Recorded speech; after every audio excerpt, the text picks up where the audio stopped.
저는 어디 가서든지 말하는데 앞으로 한국 사회서비스의 역사는 사회서비스원 설립 이전과 이후로 나뉠 것이다. 이렇게 말씀드리고 싶고요. 보시면 사실 우리 국민들이 모르는 좋은 서비스들이 많이 있습니다. 돌봄 통합지원법에서 기존에 해오시던 교육, 컨설팅 또 이런 민간 자원 연결들을 더 촘촘히 해서 또 사각지대를 더 보완해가고 보편화하는 역할을 계속해 나갈 예정입니다. 지역사회 촘촘한 돌봄 생태계를 조성해서 시도 정말 사회 서비스가 지역에서 물처럼 흐르는 나라를 만들어 갈 예정입니다. 실시간 재난안전정보방송 재난안전 119 안전토크 시간입니다. 이게 누구든 원하는 돌봄 서비스를 받도록 중심 역할을 하는 중앙사회서비스원 조상미 원장님께서 나오셨습니다. 어서 오십시오. 네, 안녕하세요. 반갑습니다. 네, 저희가 좀 한 달여 만에 다시 뵙는 겁니다. 네, 시간이 또 이렇게 금방 가요. 네네. 근데 이 올 여름 원장님 기록적인 폭염과 폭우로 굉장히 어려움이 많은데요. 네. 이럴 때 그 돌봄이 절실하신 분들이 분명히 계실 것 같다는 생각이 드는데 네. 그동안 원장님께서는 어떤 일로 조금 한 달여 동안 바쁘셨는지 궁금합니다. 네. 아유, 정말 폭염, 폭우, 기후위기로 정말 돌봄 필요한 분들이 많을 것 같습니다. 저희 사회서비스원들과 함께 그런 것들 계속 모니터링하고 있고요. 저는 지난 한 달간 사회서비스 현장 방문, 또 민간 협력체계 구축, 총체적 품질관리 기반 강화를 위해서 계속해서 열심히 뛰고 있습니다. 우선 사회서비스 현장 방문으로 전남 행복버스, 찾아가는 행복버스를 찾았고요. 지금 저기 화면에 나오네요. 네, 맞습니다. 전남은 이제 섬 지역이 많기 때문에 어르신들을 직접 찾아가서 버스를 통해서 사회 서비스를 제공하고 있는데 저도 현장을 방문했었고요. 제 어르신들 표정이 굉장히 밝고 좋으십니다. 네, 너무 밝고 이제 건강검진, 또 당뇨, 혈압 체크, 그다음에 이미용 서비스, 생활 지원까지 해서 다양한 서비스를 제공해드리고 있습니다. 그리고 이제 문화 쪽이랑도 연결해서 공연도 제공해드리면서 어르신들에게 정말 행복한 사회 서비스를 제공해드리고 있습니다. 그러셨군요. 그리고 이제 다양한 사회 서비스도 협력체계 구축을 위해 재단이라든가 협동조합, 또 기업들, 다양한 기관들과도 만남을 가졌고 아동 청소년 삶의 질 개선과 사회 서비스 활성화를 위해 월드비전과 업무 협약을 맺기도 했습니다. 그리고 이제 총체적 품질 관리 기반을 마련하기 위해서 현장 평가단 위원들과 간담회, 그리고 원장단, 전국 시도사회서비스원 원장단 협의체와 또 시도연합 워크숍을 진행하는 등 좀 바쁘게 한 달을 보냈습니다. 한 달이 금방 그냥 지나가셨을 것 같습니다. 네, 너무 많은 어떻게 지나가는지 모르겠습니다. 그러니까요. 너무 열심히 또 해주셨는데 이 중앙사회서비스원이 이제 올해로 설립된 지 3년이 지났지 않습니까? 중앙사회서비스원이 어떤 일을 하는 기관인지 그때도 소개해 주시긴 했지만 다시 한번 소개 부탁드리도록 하겠습니다. 중앙사회서비스원은 한마디로 말씀드리면 사회서비스 진흥과 정책을 총괄하는 기관이고요. 그리고 사회서비스가 국민 가까이 다가가도록 생태계 조성하는 역할을 하고 있습니다.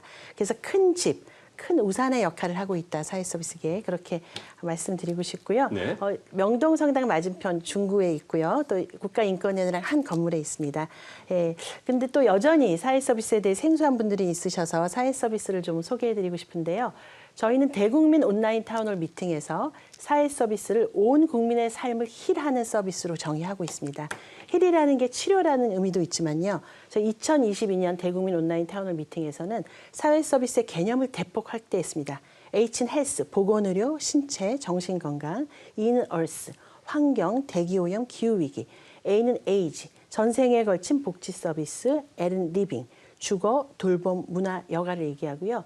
이미 사회보장기본법에서 사회서비스를 7가지 분야로 대폭 확대하고 정의하고 있습니다. 복지, 보건의료, 교육, 고용, 주거, 문화, 환경으로 사회서비스를 법에서도 정의를 하고 있습니다.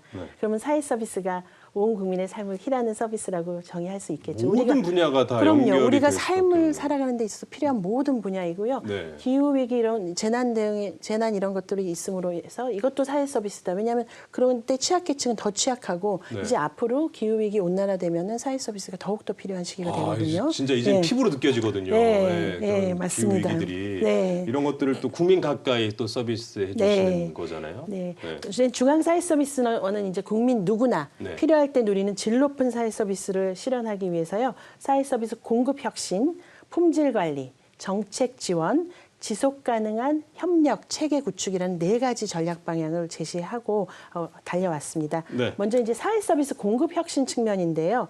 지역 맞춤형 모델을 개발한다던가 또 사회 서비스 분야의 영세한 기관들을 상생 협력으로 견인하는 표준 모델 공유화 사업, 그리고 사회 서비스 투자 기반 조성 사업 등을 해왔습니다. 이제 투자 기반 조성 사업 같은 경우 사회 서비스 분야의 창의적인 기업들, 저희가 2년간 9회 투자 교류회와 또 소셜링크 아카데미를 통해 사회 서비스 분야의 창의적인 기업들을 한 130여 개 발굴했고요. 네. 투자 유치를 한 145억을 연결했습니다. 바로 이런 것들이 공급 혁신 기반 조성이거든요. 예. 저희가 국가 재정만으로 하는 것이 아니라 기존의 기업들과 기관들, 투자들을 연결함으로써 저희는 기회와 네트워크의 플랫폼을 제공함으로써 공급 혁신 기반을 조성하고 있고요. 예. 또 공급 주체 다변화 사업, 시도 사회 서비스원이 거점이 돼서 지역에서 맞춤형으로 사각지대를 보완하는 그런 역할들을 하고 있습니다. 네. 예. 두 번째로 이제 사회 서비스 총체적 품질 관리인데요.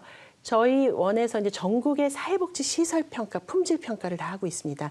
전국 사회복지 시설 평가 14개 유형 4,500여 개를 평가하고 있고, 그리고 바우처 평가 5종 7,700여 개를 평가하고 있고요. 품질 인증제도 실시를 하고 있습니다. 품질 인증을 받은 기관은 서비스 질이 인증을 받은 기관이니까 국민들이 마음 놓고 신뢰하고 그 기관에서 또 서비스를 받을 수가 있습니다. 네. 평가라는 게 단순히 서열화가 아니라 그 전에 사전 교육, 그리고 평가, 그리고 좀 미흡하거나 어려운 기관들에게는 사후 관리와 컨설팅을 통해서 사회 서비스의 질적 수준을 지속적으로 확장시키고, 그렇다면 그 서비스는 오롯이 국민에게 좋은 서비스로 다가갈 수 있도록 네. 총체적 품질 관리를 하고 있습니다. 이제 세 번째가 지속 가능 협력 허브인데요. 저는 취임사에서부터 혁신은 연결이라고 하면서 다양한 주체들과의 협력을 해왔습니다. 기업의 업이랑 사회공헌이랑 연결해서도 사회 서비스 할 수 있고, 대학, 종교계, 기존의 비영리 조직, 사회복지 조직뿐만 아니라 이제 복지 혼종 시대라고 하죠. 한 주체가 사회 문제를 해결하는 시대도 지나갔고, 네. 한 전공이 사회 문제를 해결하는 시대도 지나갔습니다. 그러나 누군가는 이것을 구슬처럼 깨서 네. 국민들에게 통합적인 서비스로 다가가도록 해야 되는데 그것을 중앙과 시도사회서비스원이 함께 하고 있습니다. 예. 그리고 마지막으로 이제 정책 지원인데요. 네. 정책 포럼이라든가 정책 연구, 타운홀 미팅, 데이터 기반 정책 수립 등을 통해서 국민들에게 데이터 기반으로 서비스를 제공할 수 있는 그런 기반과 거버넌스를 마련하고 있습니다. 특히 작년에 복지부 통계청 함께해서 저희가 사회 서비스 분야 공급자들을 아까 7가지 분야, 복지, 보건의료, 교육, 고용, 주거문화, 환경 7가지 분야로 공급자들을 온라인해서 사회 서비스 국가 통계의 기반을 마련했습니다. 이게 11년 만에 한 거거든요. 이게 네. 대단한 거거든요. 그리고 국민들께서 어느 지역이 뭐가 부족한지 뭔가 데이터가 확실히 보인다는 거 아니에요? 그렇죠. 예, 그리고 그걸 보면은 지역에서 이제 매핑을 해보면 어느 지역에 뭐가 부족한지 이런 것들이 이게 지역 편차 많이 말씀하시는데 그렇죠. 사회 네. 서비스도 마찬가지거든요. 네, 지역 불균형이 굉장히 예. 심하죠. 그런데 그것들을 국가나 중앙정부 입장에서 그냥 얘기만 듣고 무조건 할 수는 없거든요. 그렇죠. 실제로 정확한 데이터에 근거해서 우리 국민들께 필요한 서비스를 적재적소에 수요자 맞춤형으로 제공해 드리기 위해서는 정책 지원 이런 통계 데이터 기반이 굉장히 그래서 뭐 중요하거든요. 예산도 들어갈 수 있는 당연하죠. 것들이니까요. 예, 그렇게 해서 또 예산도 더 따내면서 사회 서비스가 잘 흐를 수 있도록 하는 거. 그래서 정책 지원 업무도 하고 있습니다. 큰 두 가지 축은 저는 늘 품질 향상과 혁신이라고 얘기를 하고 있고요. 네. 평가로서 사회복지 기관들을 견인하고 또 이렇게 아웃컴 레벨로 고도화하는 거, 그리고 다양한 민간 기관들의 협력을 이끌어냄으로써 국민들께 통합적인 서비스 다가가도록 하는 것들을 하고 있고요. 특히 우리 전국의 15개 시도사회 서비스, 우리의 친구고 우리의 이웃인데요. 네. 우리 파트너, 우리 전국의 시도사회 서비스원이 또 광역에서 이 역할 잘 하실 수 있도록 저희가 교육과 홍보와 네트워크 플랫폼 역할들을 또 해드리고 있습니다. 예. 저는 여기 원장님 얘기해 주신 것 중에 가장 기억에 남는 건 사회 서비스가 국민들에게 물처럼 흐르고 네, 맞습니다. 국민 가까이. 네, 맞습니다. 이 두 가지가 정말 기억에 맞습니다. 남거든요. 예. 이런 것들을 하신 굉장히 또 3년 동안 또 아유, 많은 네. 일을 하신 것 같습니다. 그리고 아까 말씀하신 것처럼 시도가 15개. 네, 15개 있습니다. 예. 네. 이 말씀하신 것처럼 중앙사회 서비스원 외에도 시도에도 그 사회 서비스원이 있다고 하는데요. 전국의 사회 서비스원이 얼마나 또 중요한 일을 하는 기관인지 또 재밌게 이해할 수 있는 영상이 있어서 잠깐 보시도록 하겠습니다.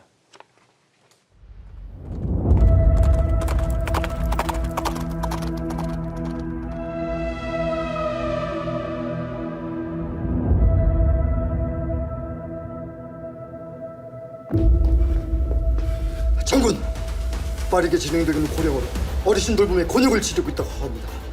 시골에 계신 어머니 편찮으시다는 소식에 가슴이 철렁 내려앉아 당장이라도 시골로 내려가고 싶은 마음을 꾹꾹 눌러 참았습니다. 건강에 좋다는 약재 구하러 지리산, 계룡산, 한라산, 송지산 사방팔방 안 가본 산이 없습니다. 이제 지쳤습니다. 제 부모님이 계신 섬마을에는 돌봄 기관이 없어서 정든 고향을 떠나는 경우도 허다허다합니다. 돌봄 전선 확충이 절실합니다. 연결이 절실한 돌봄을 구할 대체 이 돌봄 전쟁은 무엇이란 말입니까? 연결과 단절의 싸움이지. 서비스 연결의 중심 기관이 찾아온다. 이것이 무엇입니까? 전국에 있는 사회서비스원 기지들과 복지 자원들을 연결한 것이었어. 만백성을 편안하게 할 사회서비스를 민구와 관이 협력하여 만들어가는 곳이지. 지역사회의 모든 돌봄 자원을 하객진처럼 하나로 이어 지역사회를 빈틈없이 지키는 돌봄 최전선을 이룰 것이네. 사회서비스원은 돌봄의 지역 거점 기지로서 민간과 함께 사회서비스 질을 높이는 곳이었어.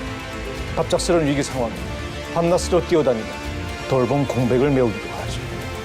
당장 돌봄으로 어려움에 처한 백성들에게 사회서비스원을 널리 알리거라. 예, 장군. 야, 널리 알리거라. 네. 뭔가 영화 예고편을 본 듯한 네. 그런 멋진 홍보 영상이었는데 네. 영상에서 보듯이 이 시도 사회 서비스원이 각 지역의 그 돌봄 거점 역할을 하고 있는 걸로 네.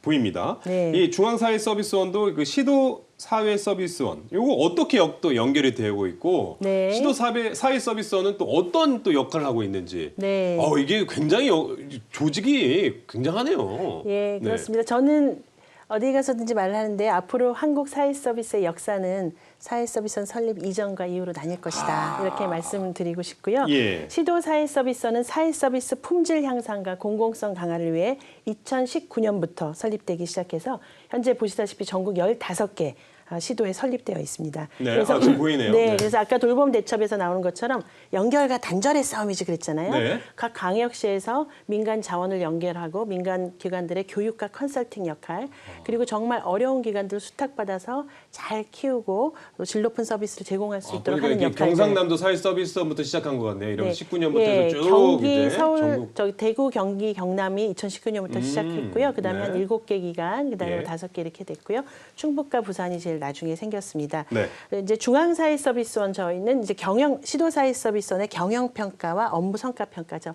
평가도 하고 있고 운영 지원을 통해서 사회서비스원의 성과 관리랑 격차 해소 또 품질 향상을 지원하고 있습니다. 네. 그래서 시도사회서비스원들에 대해서 저희 중앙사회서비스원은 시도사회서비스원에 대해서 교육과 홍보, 네트워크 플랫폼 역할들을 하고 있고요. 네. 그래서 국민홍보단도 모집해서 전국의 우수 사례를 확산하는 일도 하고 있고 원장단 협의체나 실무협의체에서 네트워크 플랫폼 역할을 통해서 시도의 애로점이나 이런 것들을 중앙정부에 전달하고 법령에도 넣는 그런 네. 역할들을 하고 있습니다.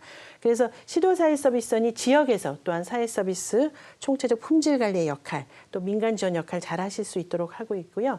특히 내년부터 전면적으로 시행되는 돌봄 통합지원법 따라서 사회서비스 전달 체계로서 통합 돌봄을 지원할 수 있도록 협의하고 있습니다. 이미 중앙과 시도사회서비스원은 법의 전문기관으로 들어갔고요. 예. 구체적인 역할을 지금 계속 협의하고 있고요. 이를 통해서 지역사회 촘촘한 돌봄 생태계를 조성해서 시도 정말 사회서비스가 지역에서 물처럼 흐르는 네. 나라를 만들어 갈 예정입니다.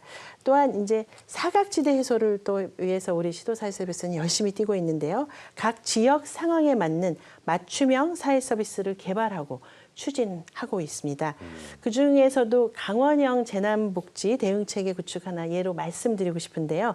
강원도는 아시다시피 산불이 많이 나는 곳이잖아요. 네네.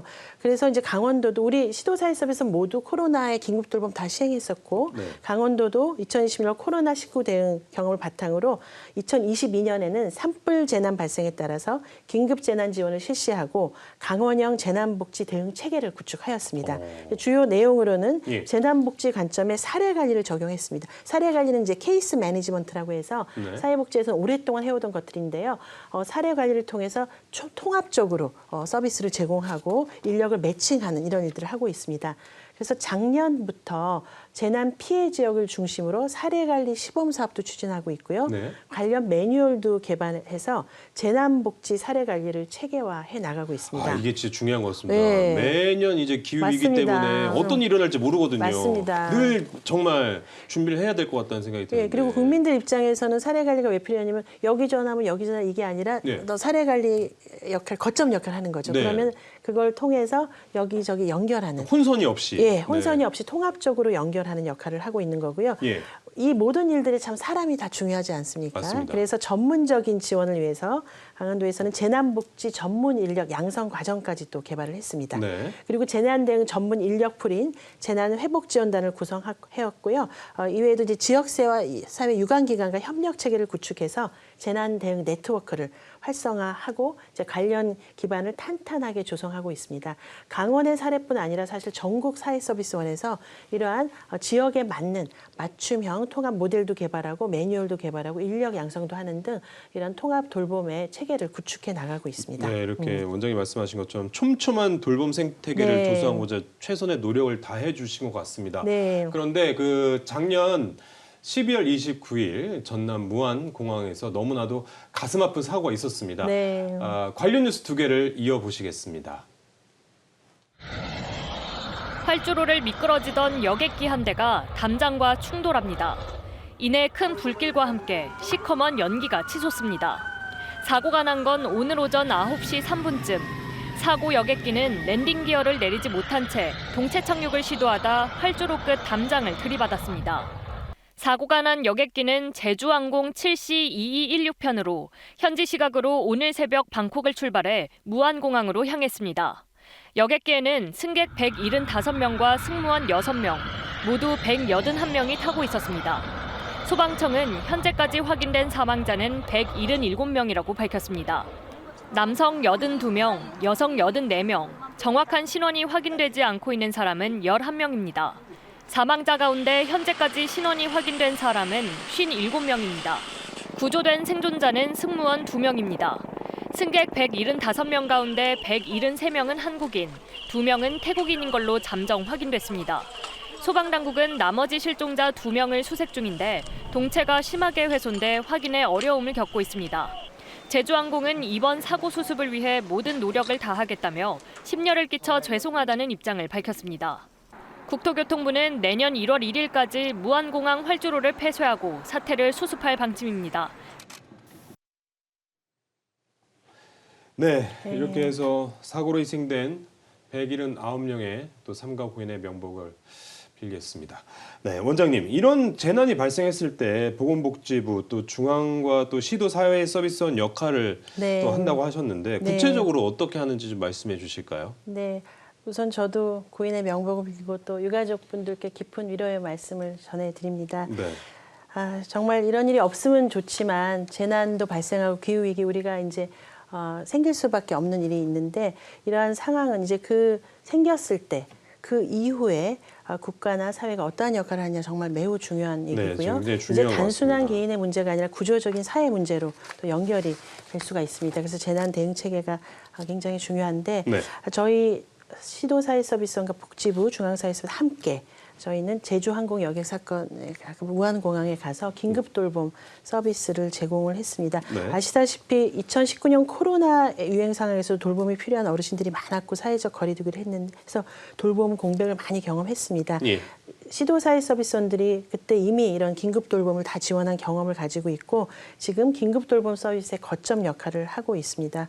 그래서 가슴 아프게도 가족 단위로 사고가 있었기 때문에 긴급 돌봄이 절실히 필요한 상황이었고요. 사고 발생 후에 저희는 이제 무안공항에 가서 보건복지부, 예. 중앙사회서비스, 광주, 전남사회서비스 함께 테이블을 만들고 신청 부스를 운영하고 또 무안에 아이 돌봄 하시는 분도 저희 테이블로 해서 통합적으로 유가족분들께 긴급 돌봄 서비스를 제공을 하였습니다. 예. 또 광주 전남 사회서비스원이 주요 역할을 하였지만 저희는 전국 단위가 있기 때문에 유가족분들이 뭐 대전이나 경기에 계신 분들도 있고 전북도 있고 했거든요. 그렇죠. 그러면 저희는 이제 전달 체계가 있고 원장단 단톡방이 있어서 바로바로 연락하면 전국의 원장단과 또 시도사회서비스 협력해서 정말 이런 긴급 돌봄을 효율적이면서도 신속하게 또 제공을 해드렸습니다. 네. 물론 뭐 유가족분들의 슬픔 그거에 비하면 너무나 미약하지만 그래도 저희가 긴급 돌봄을 제공해드리려고 최선의 노력을 다 하였습니다. 네. 네.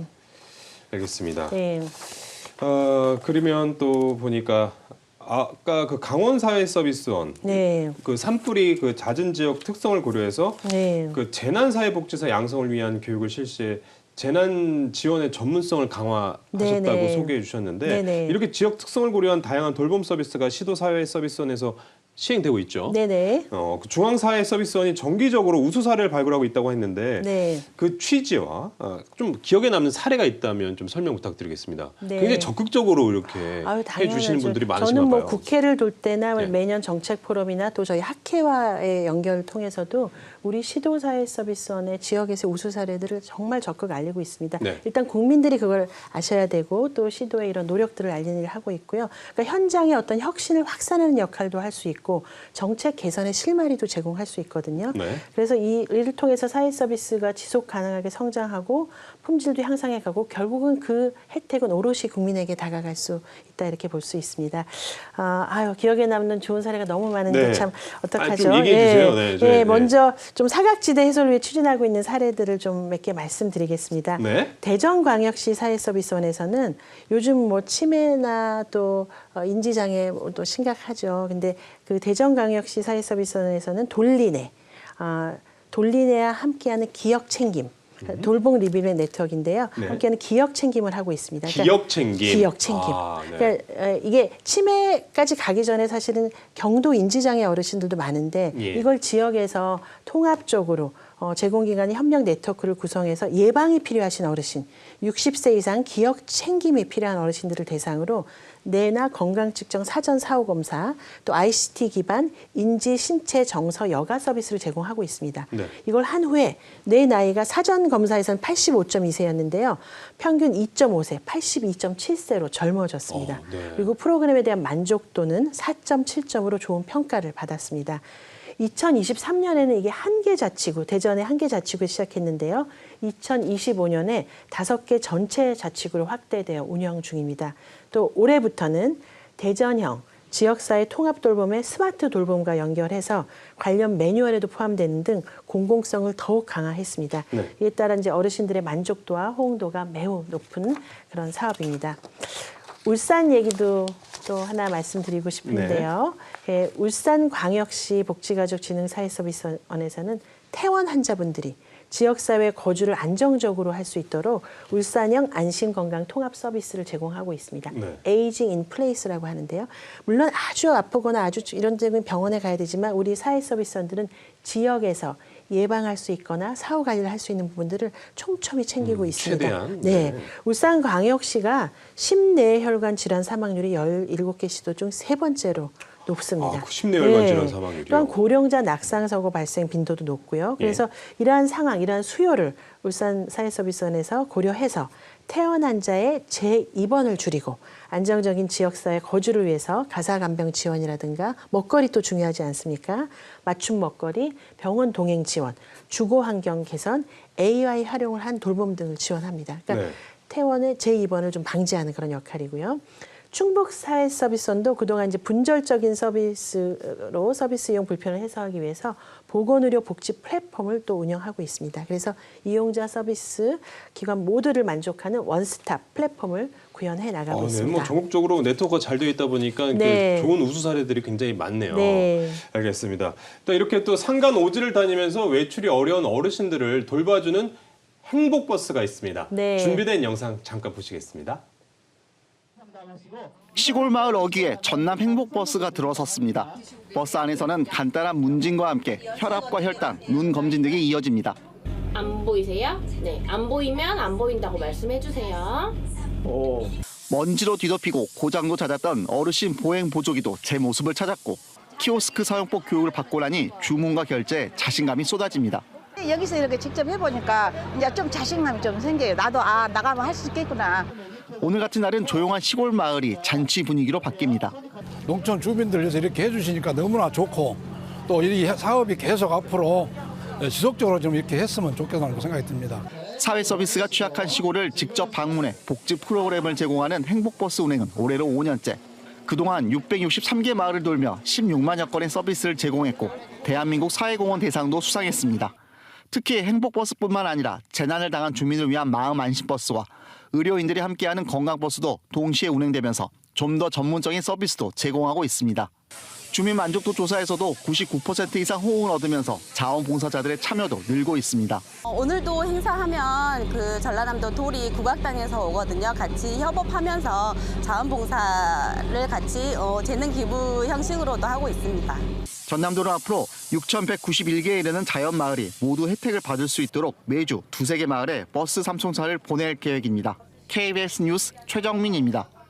이렇게 버스 삼총사를 보낸다고 하니까 또 어르신들 좋아하니까 저도 같이 행복해지는 그런 느낌인데 네네. 이렇게 어르신들의 건강과 마음까지 챙겨주는 행복버스 네. 전라남도가 시행하고 전남사회서비스원이 운영하고 있지 않습니까? 네, 맞습니다. 이런 우수 사례가 네. 또 다른 지역의 좋은 모델이 될 수 있겠네요. 물론입니다. 네네. 예. 다른 지역뿐만 아니라 이런 전남 행복 아까 버스 삼총사도 얘기했는데 네. 해양수산부에서도 연락이 와서 앞으로 또 협력도 한다 그러고요. 그 부처 간 그래요? 협력도 일어나는 거고. 이게 말씀하신 그 생태계가 지금 막 조성되는 거죠. 이제 그렇군요. 바텀업으로 예. 뭐 부처 간 통합, 부처 간 협력 얘기하는데 저희가 현장에서 이렇게 바텀업으로 하다 보면 그 지역에 정말 도움이 되는구나 하면은 해양수산부에서 하던 또 버스들도 같이 하자 뭐 이런 것들이 일어나고 예. 버스 삼총사도 이제 같이 함께하고 있고 아시다시피 뭐 아까 6,931개 기간을 마을을 돌았다 하는데 이런 예. 것들은 이제 계속 이제 확장이 돼야 되고 사실 제가 갔을 때 저는 또 관심 있게 본 게 자원봉사자들 지역의 주민들이 또 함께 하잖아요. 이게 그리고 지역의 호텔 조리학과 학생들이 어르신들에게 음식을 제공하고 있더라고요. 그러면 그렇군요. 지역 내에서 이제 세대 간 갈등 그러면 이 내가 사는 지역에서 내가 공급자도 될 수도 있고 수혜자도 될 수 있는 거거든요. 어르신들은 이런 걸 받지만 또 학생들에게 또 따뜻한 응원의 말, 덕담 이런 걸 통해서 청년들에게는 따뜻한 응원과 이런 것들을 받을 수 야, 있어서 그럼 학생들은 그 나중에 정말 마음 따뜻한 셰프가 될 수 있는 그럼요. 그런 호텔 좋은 조리학과 경험들이 그럼요. 되겠네요. 그래서 이런 게 지역에서 공동체가 살아나는 그런 역할도 할 수 있다. 저는 네. 그리고 이제 국가 제도 당연히 필요하고 개선 필요하지만 사실은 정말 통합 돌봄이 시행되려면 저는 지역의 공동체도 좀 살아나야 된다. 네. 예전에 정말 많았던 공동체가 제도와 개인 성과주의로 오면서 좀 어찌면 요즘 많이 죽었는데 저는 이러한 사회 서비스들의 활동을 통해서 자원봉사자들도 굉장히 중요한 공급 주체고 그렇죠. 지역 주민들이 내가 이 지역에 정말 기여도 할 수 있고 뭔가 도움이 되는구나 하는 그런 효능감 또 느낄 수 있고 세대 간 갈등도 완화할 수 있다고 여러 가지 정말 뭐 1타 5피가 아니라 저는 1타 10피도 말씀드릴 수 있습니다. 또 이제 전남뿐만 아니라 경남 사회서비스원도 작년부터 경상남도 지원을 받아서 스마트 건강 돌봄 똑띠버스. 똑띠버스예요? 네, 똑띠. 똑띠. 뭔가 똑띠하게 잘 가르쳐준다. 이름 네. 잘 줬네요. 네, 이름이 좋습니다. 그래서 똑띠버스는 경남도 통합돌봄 AI를 활용한 걸 오래전부터 하고 있었고 ICT를 활용한 돌봄기기 체험존을 버스 내부에 구축해서 도내, 도서, 벽지 도민들의 체험을 통한 스마트 건강돌봄 이해도를 높이고 있습니다. 네. 올해부터 이것도 경남형 통합돌봄 공동 서비스로 도 전체 18개 시군으로 최소 1회 이상 또 경남 통합돌봄 서비스와 함께 똑띠버스가 찾아가고요. 도서벽지. 네, 도서벽지. 경상남도 사회서비스원이 AI를 기반으로 한 통합돌봄 서비스를 오랫동안 제공해 오고 있었는데 예. 이런 똑띠버스와 함께 또 연합해서 전국 시군구로 아예 찾아가는 서비스로 제공을 하고 있습니다. 네. 그 현재까지 9회에 1,900명이 서비스를 받았습니다. 1,900여 네. 명의 어르신들이 또 함께. 네. 그래서 앞으로 이제 이 어르신들이 더 인원수가 더 늘어날 거고 또 서비스를 저렇게 받는 데이터가 쌓인다는 것도 의미가 있다고 저는 생각이 들어요. 당연합니다. 네. 예. 예. 그리고 이제 행복버스나 똑띠버스 같이 교통수단을 이용해서 찾아가는 서비스도 있지만 네. 또 모든 일에 사람이 또 중요하지 않습니까? 사람이나 지역 자원을 움직이는 거.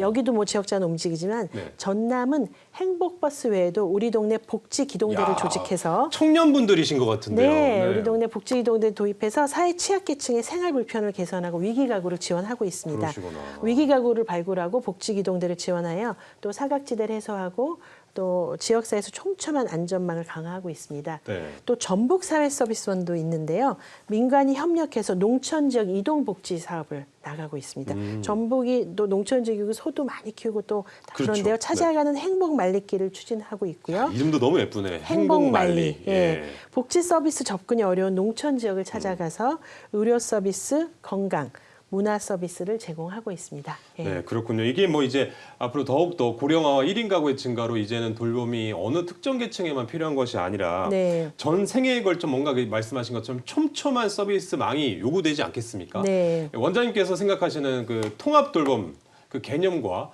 구체적으로 어떻게 추진하고 계시는지도 말씀해 줄 수 있나요? 네. 네.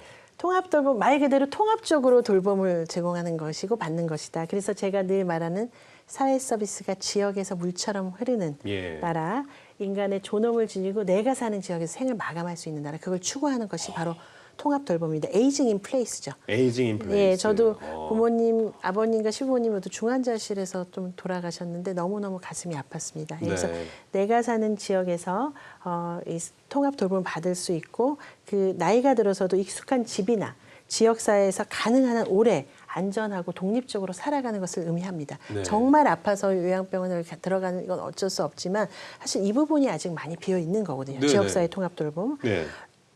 아나운서님께서도 내가 사는 지역에서 또 오래 살고 싶지 않습니까? 맞습니다. 내 집에서. 네. 네. 그래서 이 개념을 실현하기 위해서는 정책적 서비스 기반이 필요한데 이것이 바로 지역사회 통합 돌봄입니다. 네. 네. 그러니까 시설이나 병원 아닌 지역사회 안에서 주거, 의료, 요양, 돌봄 서비스 등을 통합적으로 제공받을 수 있고 제가 방문이라든가 또 가정 방문해서 의료 요양도 받을 수 있는 그래서 자택에서 건강하고 안전하게 생활할 수 있도록 지원하는 그런 모델입니다. 야, 근데 이게 네. 실질적으로 쉽지 않잖아요. 보통 시설 가시거나 아니면 병원을 가시거나 이러시기 때문에. 근데 그 집은 빈집이 돼버리고 막. 그러니까 네. 이 부분이 많이 비어 있는데 사실 2018년부터 이미 보건복지부는 지역사회 통합돌봄 계획을 발표했고 시범사업도 한 3년 했습니다. 예. 그래서 일부 지역에는 또 안착도 되어 있고 사례관리사라든가 또 지자체 공무원들이 그 역할들을 많이 정말 애써서 해왔습니다. 네. 예를 들어 광주광역시 사례를 통해서 좀 자세히 설명을 드리겠습니다. 광주 다음 통합돌봄이라고 하고요. 누구나 필요할 때 원스톱으로 집에서 돌봄을 받을 수 있도록 설계된 촘촘하고 또 사람 중심의 시스템입니다. 집에서? 네, 네. 저도 광주를 방문했고 집에도 어르신도 방문을 했는데요. 예. 이제 대상은 혼자 일상생활은 어려운데 돌봐주는 가족이 없고 그런 분들이 요즘 많지 않습니까? 맞습니다. 기존 돌봄 서비스도 이용할 수 없는 광주 시민. 그러니까 이제 수급자라든가 여기 들어갈 수 있는데 여기 이제 좀 사각지대가 있잖아요. 그러면 그 광주 시민 누구나 이용하실 수 있습니다. 서비스의 내용으로는 기존 서비스에서 확대해서 7대 13종 서비스를 제공하고 있습니다. 네. 일상생활 지원, 식사 지원, 동행 지원, 건강 지원, 안전 지원, 주거 편의, 또 일시 보호라든가 긴급 돌봄이 있습니다. 네, 그렇군요. 예. 이 통합 돌봄 하니까 원하는 모든 서비스가 가능할 것 같다는 생각이 드는데 네. 이 현실적으로는 좀 약간 불가능한 부분도 있을 것 같다는 생각이 네. 들거든요. 네. 이 돌봄 신청자에 맞는 이 적합한 서비스 그리고 그 범위를 어떻게 정하는지도 굉장히 궁금합니다. 네. 그리고 아울러 이 서비스 절차를 좀 어떻게 좀 잘 설명해 주실 수 있나요? 네. 네. 이 아무래도 이제 예산의 제한이 있기 때문에 연간 금액의 한도가 있습니다. 예, 네. 1인당 연간 150만 원 한도에서 이용할 수 있고요. 일부 서비스에 따라서는 횟수의 제한도 있습니다. 네. 예, 구체적인 절차는 우선은 서비스를 신청하셔야 되죠. 그러니까 예. 시민이 직접 신청하거나 아니면 동사례관리 담당 공무원이 의무 방문도 하거든요. 연락이 네. 계속 안 되거나 하면 의무 방문을 통해서 사각지대에 있는 분들을 찾아갑니다. 이때 이제 본인뿐 아니라 가족, 이웃, 병원 누구든 신청할 수 있고요. 네. 그 다음에는 현장 이런 걸 알아야 돼요. 이런 걸 알아야 돼요. 그 다음에 이제 네. 현장 방문을 해서 그러니까 이제 옆에서 신청해 드려도 괜찮습니다. 그렇군요. 광주담 통합돌봄이요. 그리고 네. 현장 현장 방문을 해서 돌봄 필요도를 평가를 합니다.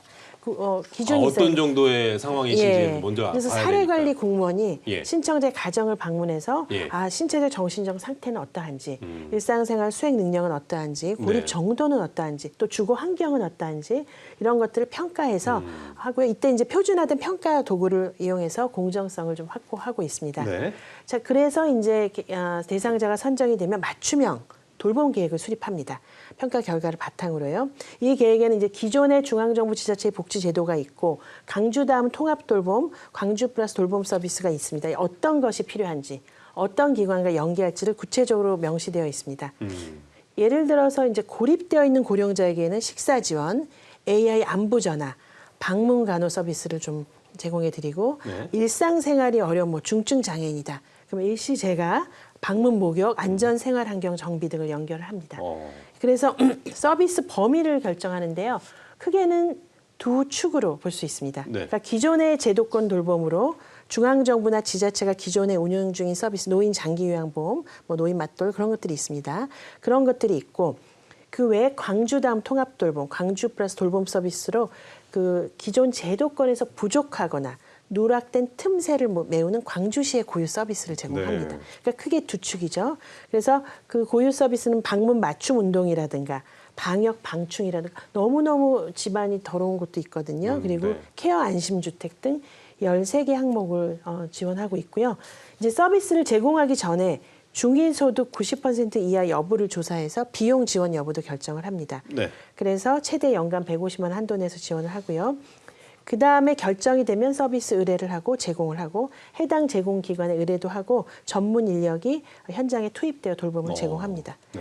여기서 마치는 게 아니라 네. 서비스 제공이 끝난 뒤에도 담당자가 이용자 만족도와 또 효과성 평가를 실시하고 필요시 추가 돌봄 계획을 세웁니다. 그리고 네. 다른 지역 복지 체계와도 연결해서 지속적인 사후 관리를 하고 있습니다.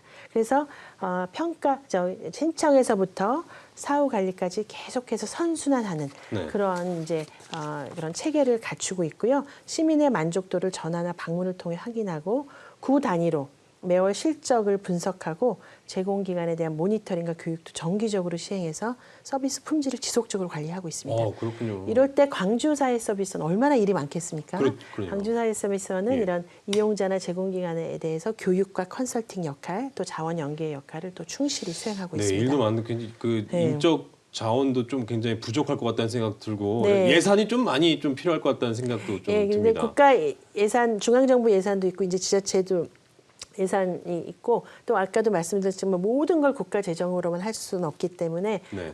이제 90% 중위소득 90% 이상은 예. 자기 부담도 내고 그러나 신뢰하는 기관에 국가가 이제 연결해 준다는 거 자기가 막 일일이 찾아다니는 것이 아니라 네네. 그런 것들이 있어서 본인 부담들도 있지만 대부분은 광주시에서는 90%는 다 제공을 하고 그럼 있고 그 돌봄 신청자 소득이나 경제적 수준 고려해가지고 정부에서 지원해 주는 거는 얼마 정도 돼요? 당연히 아까 150만 원 150만 원 한도 내에서 네. 중위소득 90% 이하는 지원을 하고 있는 거고요. 근데 이제 그 최대 150만 원 선에서 소득이라든가 이런 걸 보고 그 서비스별 이용료가 좀 다릅니다. 예. 그리고 광주 돌봄 서비스, 광주 플러스 돌봄 서비스는 13가지 항목으로 구성되어 있어서 서비스별로 단가가 좀 다릅니다. 그리고 지자체 비용 지원 기준은 중위소득 90% 이하인 경우는 서비스 비용 전액 지원이 되고요. 전액 지원. 네. 90% 초과인 경우에는 전액 본인이 부담하고 있습니다. 그렇군요. 네.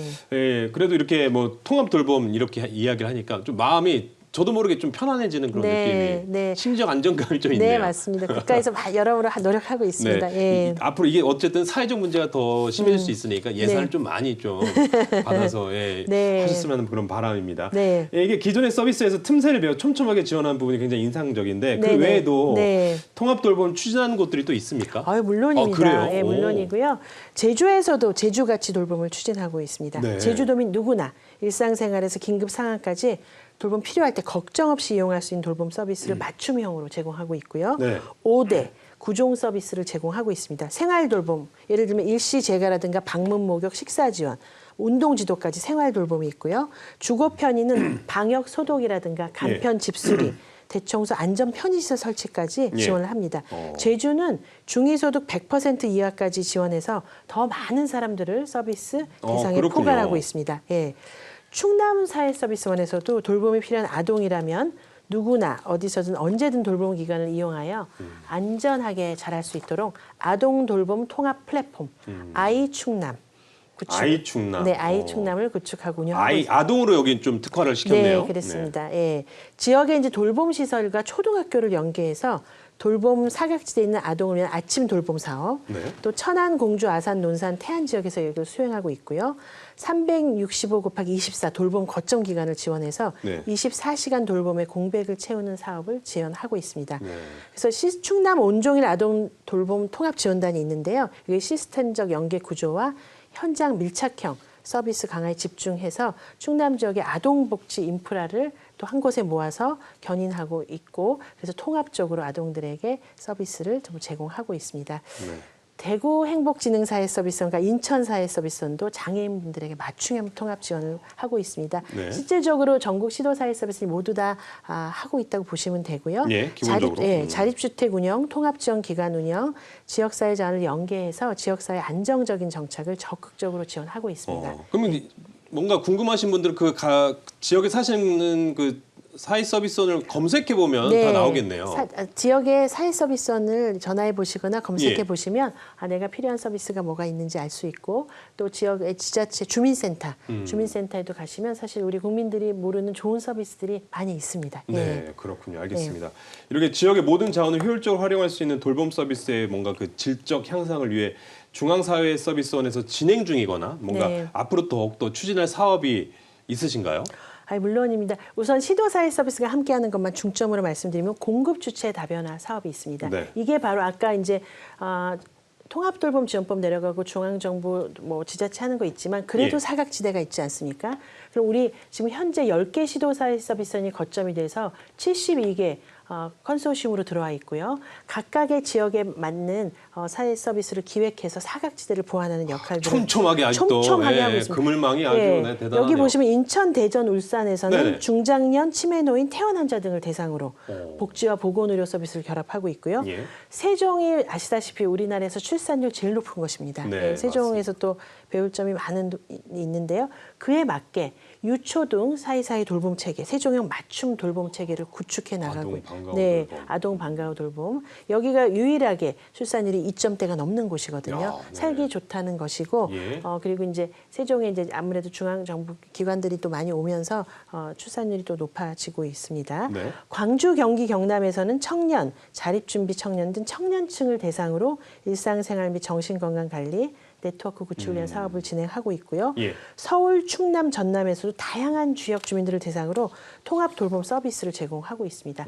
각 지역에서 이렇게 또 사각지대를 보완하는 역할들을 하고 있고 아까도 잠깐 말씀드렸지만 내년 3월부터 전면적으로 시행되는 돌봄 통합지원법 이 있습니다. 그래서 그 돌봄 통합지원법에 우리 사회서비스원들이 전문기관으로 이미 들어갔기 때문에 기존의 공공기관들과 연결해서 이제 앞으로 더 이런 것들을 강화해 나갈 예정이고요. 그리고 지금 현재 민간기관을 지원하는 역할, 노무나 컨설팅, 교육을 이미 해오고 있거든요. 시도사회서비스원이. 그래서 돌봄 통합지원법에서 기존에 해오시던 교육, 컨설팅 또 이런 민간 자원 연결들을 더 촘촘히 해서 또 사각지대를 더 보완해가고 보편화하는 역할을 계속해 나갈 예정입니다. 그렇군요. 굉장히 또 앞으로 일들이 굉장히 많으신데 이 또 사회 전반에 걸쳐 인공지능을 서둘러 도입해서 활용하고 있는데 그 중앙사회서비스는 어떻습니까? 그 AI 통합 돌봄 지원이라든지 뭐 AI 어르신 든든 지킴이 이런 게 있던데 이게 뭔가요? 네. 지금 뭐 당연히 이제 기술 제도도 있지만 기술과 사람을 모두 연결해야 되는 그런 시기이고요. 그래서 복지부랑 중서원에서도 지금 돌봄 기술을 통합하려는 노력을 지금 또 하고 있고요. 중앙정부 전체적으로요. 우선 경남사회서비스원에서 아까 경남형 통합돌봄 서비스 제공하고 있다고 말씀드렸는데요. 지역사회 내 다양한 돌봄 서비스를 연계하고 의뢰하고 ICT를 활용해서 24시간 상시 응급 안전망을 확보하고 있습니다. 그러니까 AI 통합 돌봄 지원 체계를 이건 기업이랑 다양한 기업들이 이제 기술이 있잖아요. 그렇죠. 누리야, 뭐 그래서 네이버 뭐 해서 기업이랑 협력하고 또 기존의 복지 조직들이나 협력해서 대상자를 발굴하고 다양한 공급 조직들과 협력해서 AI 통합 돌봄 지원 체계를 구축하고 있습니다. 그래서 인공지능 스피커를 활용해서 응급 구조 체계를 갖추고 심지어 몇 분의 생명을 살린 적도 있습니다. 네. 심리 지원 서비스를 제공한 적도 있고요. 경기도 사회서비스원에서도 이러한 AI 기술로 배우자의 또 폭력 위험에 놓인 어르신을 지켜내기도 했습니다. 이게 바로 AI 어르신 든든 지킴이 사업인데요. 예. 2024년부터 학대 피해 노인의 재학대 방지와 사후 관리를 강화하기 위해서 AI 스피커를 활용한 노인 학대 재발 방지 사업을 시작하였습니다. 2024년에 110명을 대상으로 정기적인 모니터링을 했고요. 또 전문적인 심리 상담 서비스를 연결했고요. 이래서 재학대 발생 제로라는 성과를 거두기도 하였습니다. 올해는 또 150명을 목표로 하고 있습니다. 그래서 경기도에서는 필요하시다면 관할 행정복지센터로 방문을 신청하시면 되겠고요. 네. 더불어 2023년 6월부터 추진하고 있는 AI 노인 말벗 서비스도 경기도에서 시행을 하고 있고요. 네. 작년 4월부터 12월까지 총 133건의 복지 자원도 연결을 했습니다. 그래서 경기도에서 이제 관할 행정복지센터로 방문하거나 네, 하나의 자막이 문의하시면 이런 이제 AI를 활용한 또 지킴이 사업도 노인 말벗 서비스. 할 수 있고요. 이 사업은 행정안전부가 추진한 공공분야 인공지능 활용 확산 우수 사례에 지방자치단체, 공공기관 중 또 유일하게 선정되기도 하였습니다. 또 부산도 하고 있는데요. 부산이요? 예, 부산사회서비스원은 2024년부터 은둔, 고립 1인 가구 등 지역 내 돌봄 대상자의 안전, 정서 서비스를 통한 돌봄 공백 및 사각지대를 해소하기 위해서 ICT를 활용한 지역 돌봄 네트워크 구축 사업을 추진하고 있습니다. 네. 지역 내 돌봄 네트워크 구성을 통해서 지역 자원을 연결하고 또 디지털 돌봄의 주체적 사용을 지원하고 있습니다. 이것도 역시 또 지역사회 내 주민 돌봄단도 운영하면서 해서 기술과 사람이 결합해서 은둔, 고립 1인 가구를 지원하는 데 의미가 있고요. 이게 또 사회서비스는 홀로 할 수 있는 일이 아니거든요. 그렇죠. 예, 아까 말씀드린 기업, 네이버, 또 케어콜, SK라든지 또 DNA, 순이라든지 또 공공 전달 체계, 민간 복지 조직, 영리 조직 모두 함께 협업해서 이런 일들을 하고 있습니다. 네, 대전의 ICT 활용 사례는 아까 이제 말씀드렸고요. 네. 그래서 지금 AI나 기술을 활용한 사회 서비스 제공들도 또 열심히 해 나가고 있습니다. 네, 열심히 나가신다고 말씀하셨는데 그래도 이제 돌봄 공백 최소화를 위해 네. 앞으로 그 인공지능을 활용한 서비스를 구체적으로 어떻게 좀 강화를 하실지. 네. 네. 네, 지금 지역에서 이제 하고 있는데 아까 잠깐 언급드렸는데 사실 우리도 국립의료재활원도 있고 돌봄 로봇이라든가 많은 기술들이 나와 있거든요. 그렇죠. 그래서 이제 복지부와 중앙사회서비스원에서 이런 복지 기술을 한 곳에 모으는 작업들을 지금 시작하고 있습니다. 네. 네. 그리고 앞으로 기술 기반의 스마트 돌봄 사업이 너무 중요하기 때문에 이미 복지부에서 스마트 사회서비스 시범 사업을 추진하고 있습니다. 그래서 중앙사회서비스는 이를 지원하는 또 사무국 역할을 하고 있고요. 그러니까 지역사회 내 필요한 서비스와 기술 결합을 상용화하는 지원을 통해서 효율적이고 예방적인 돌봄 서비스를 하고 있고요. 하나의 예로 작년에 스마트 돌봄 서비스 지원 사업에 누비랩이라는 기업이 선정됐습니다. 예. 지자체의 어린이집. 이게 이제 아동 학대가 음식을 먹일 때 가장 많이 발생이 또 한다고 해요. 사실 아이 밥 먹일 때 이유식 먹을 때 너무 힘들어요. 네, 너무 힘들고 아이들이 또 집중하지 유치원에서 않으니까요. 좋은 음식만 먹는 게 아니라 막 튀긴 거 먹고 하면은 그런 그렇죠. 거 얘기하다가 영양, 얘기하다가 또 큰 소리도 나기도 하고 그런데 이 기업은 기술이죠. 푸드 스캐너로 게임처럼 이 음식은 뭐에 좋아요? 이 음식은 뭐에 좋아요? 이렇게 게임처럼 아이들이 누르고 이렇게 하니까 아이들이 재미있게 좋은 음식을 먹게 되는 거거든요. 네. 예를 들면 이런 거는 이제 사람이 다 할 수는 없는데 기술과 사람이 연결해서 아동들에게 질 높은 음식을 주고 어린이집 또 선생님들의 또 그런 이제 일도 좀 덜어드리면서 아이들에게도 더 효과적으로 할 수 있는 거고요. 이렇게 기술이 들어옴으로 인해서 더 좋은 서비스가 제공될 수 있는 분야는 기술과 사람을 연결하는 스마트 사회 서비스 시범 사업을 추진하고 있습니다. 앞으로 사회 서비스에 대한 혁신 기술, 제품 그리고 사람, 제도를 다 연결해서 사회 서비스 수요에 대응하고 고품질의 서비스를 더욱더 제공해 갈 수 있을 것이라고 생각합니다. 아까 그 아이 밥 먹이는 거 어떻게 네. 빨리 추진해 주시면 안 되겠습니까? 네, 지금 이미 지자체에서는 하고 있습니다. 아, 그래요? 네, 네. 서울에까지 안 올랐고 이미 그게 이제 서울까지 빨리 올라왔으면 좋겠습니다. 네, 알겠습니다. 그렇게 네. 또 말씀드리겠습니다. 네, 이유식 먹기가 너무 쉽지 네, 않습니다. 네. 그리고 올 9월에 열리는 그 대한민국 사회 서비스 박람회, 요거 준비 잘 되고 있습니까? 이게 네. 어떤 취지에 열린 행사인지 좀 소개 좀 부탁드릴게요. 네, 계속해서 제가 뭐 혁신은 연결이다, 민간 협력, 다양한 공급체들 연결한다 그런 말씀을 많이 드려왔는데요. 예. 대한민국 제1회 대한민국 사회 서비스 박람회는 가장 큰 연결과 협력, 소통의 장이 될 것이고 컬렉티브 임팩트, 집합적 영향력을 발휘하는 장이 될 것이다. 네. 그리고 복지와 경제, 고용 선순환의 장이 될 것이다. 이렇게 말씀드리겠습니다. 여기서도 이제 다양한 연결 얘기를 하고 있고요. 예. 올해 올해 9월 9일부터 10일간 양일간 양재동 ATN 센터에서 열립니다.